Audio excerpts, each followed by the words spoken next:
এক ভয়াবহ অগ্নিকাণ্ডে এক ব্যক্তির বসত বাড়ি সম্পূর্ণ পুড়ে ছাই হয়ে যায়।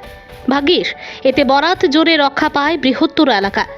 ঘটনা সংঘটিত হয়েছে বাজারিছড়া থানাধীন লোয়াইরপোয়া এলাকার লঙ্গাই ব্রিজ সংলগ্ন এলাকায়। বুধবার সন্ধ্যার পর স্থানীয় উত্তম বর্মনের বাড়িতে হঠাৎ করে অগ্নিকাণ্ডের ঘটনা ঘটে। তখন বাড়ির মালিকেরা বাড়িতে ছিলেন না।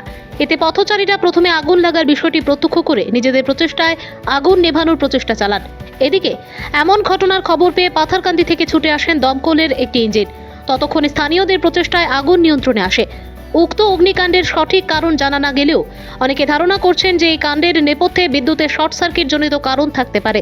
উক্ত কাণ্ডে বর্মন বাড়ির আসবাবপত্র সহ নথিপত্র পুড়ে ছাই হয়ে গেছে।